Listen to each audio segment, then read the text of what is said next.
We continue our conversation about guns now, and our focus this segment is on America's gun culture. Sadly, the headlines providing even more questions tonight, like the horrific story out of upstate Webster, New York today.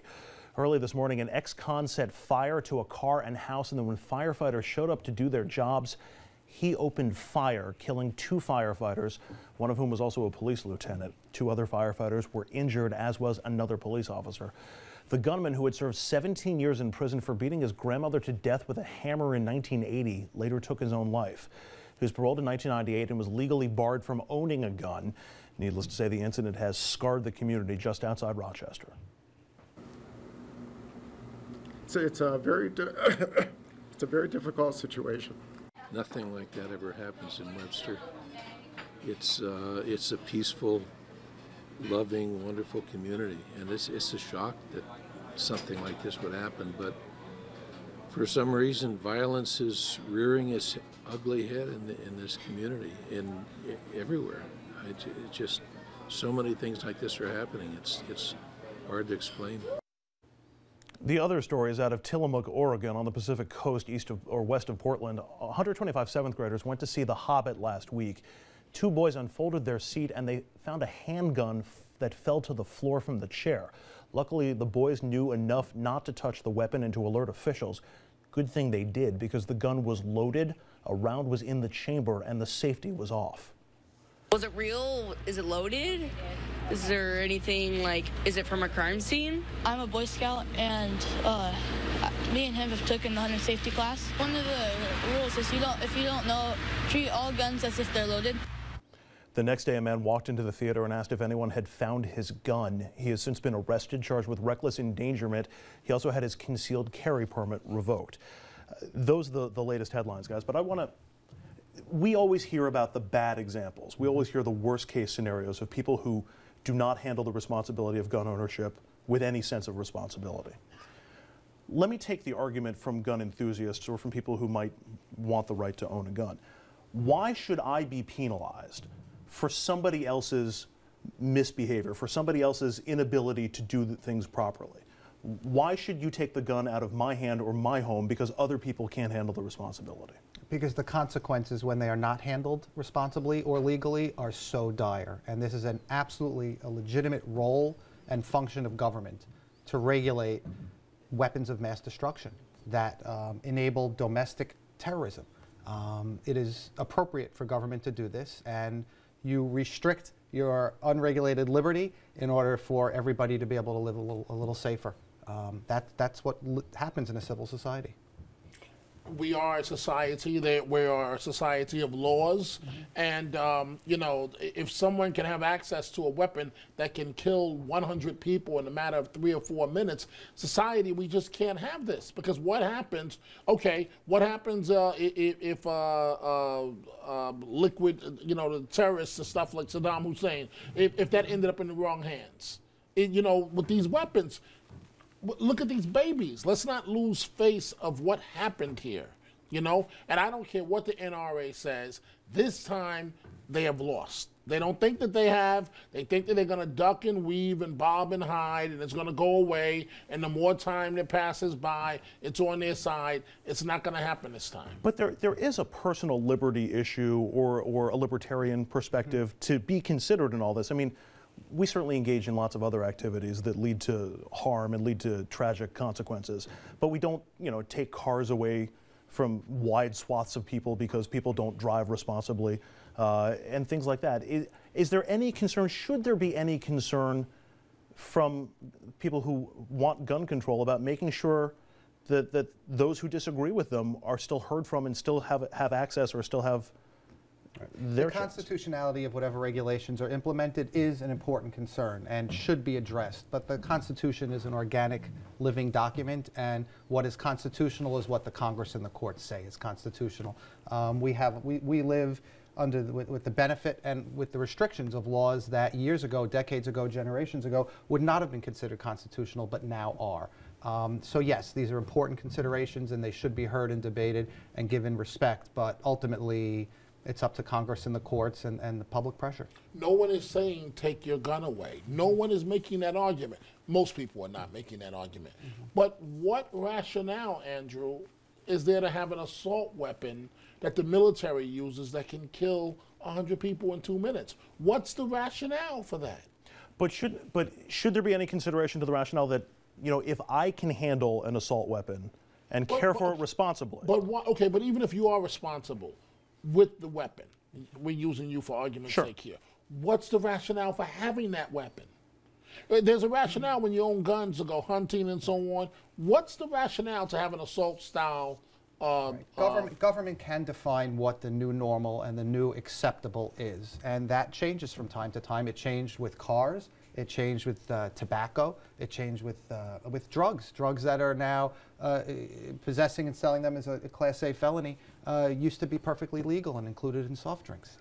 So government defines a new normal, and it may be time for a new normal with handguns. And it's interesting, the new normal on that regard is changing also, as we saw in the last election. Andrew, just one last point here as I'm thinking about this. Let's just say we did the wacky idea that the NRA president wants of putting a police officer or someone with a gun in every school. Let's just say we do that, right? Let's just say, well, for argument's sake, we do that. When someone comes through with a semi-automatic rifle that can take out 100 people, what's this officer's little gun going to do to stop that? And if this person has on full body armor, how are you going to stop that? Fair enough. Fair enough. I also wonder, like, how long it'll be if that happens before that gun, that armed guard is, you know, brandishing his weapon against a student. Or what if that officer's on the other side of the school at that moment? All right, there's another aspect to the gun culture discussion, and that's pop culture. Whether you think Hollywood or video games deserve any blame for gun violence, as the NRA suggests, it is hard to argue that we do not glorify guns and gun use in pop culture. Say hello to my little friend!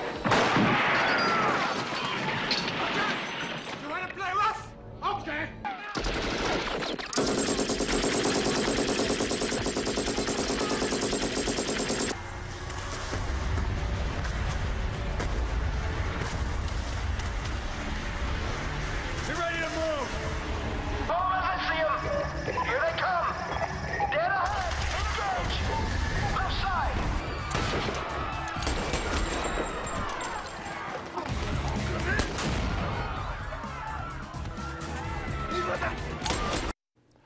So when you see shots like this, and I hear what the NRA is saying, and I do not agree at all that Hollywood is to blame for any of this. And I'm not saying that the government needs to step in and say, oh, you can't do it. But this is part of the problem, isn't it? I mean, we do glorify guns in our society. Definitely part of the problem. It's not excusing the NRA. It's not saying that guns are not the problem, because guns are what kill people. But Hollywood does play a role, because it's interesting you started with Scarface, Al Pacino. I think almost every young person in America, or certainly from when I was a younger kid, you know, grew up watching that. Say hello to my little friend. Sure. And you don't think about it. And the whole scene, and that one, he's drugged up, he's about to die, he's high on cocaine. These are all horrible messages. And he's blowing open the door, killing about 4 or 5 people with one shot. But it's movies. We also glorify vampires and werewolf movies, and nobody's talking about regulating them or that they even exist.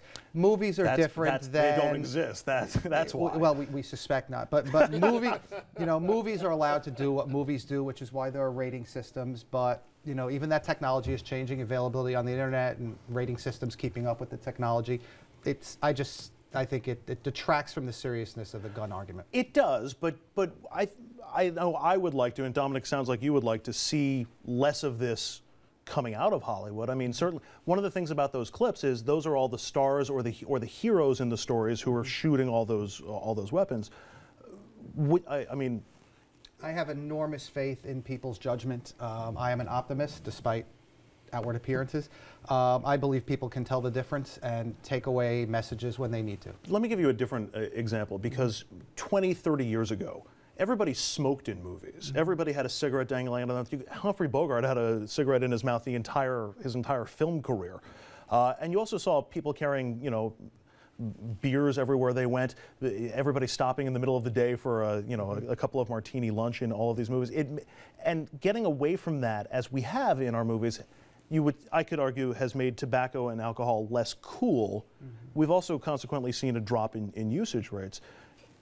Is that part of the problem? I mean, and should Hollywood change? And is there anything we can do to I make think it's about education. It's not about Hollywood, because now we see on Mad Men the return of the 3-martini lunch and everybody smokes, and we're supposed to look at it and say, oh, they were less informed then, but really it's still cool. But I think it really is about educating young people and understanding the health consequences and the consequences of irresponsible and illegal gun use.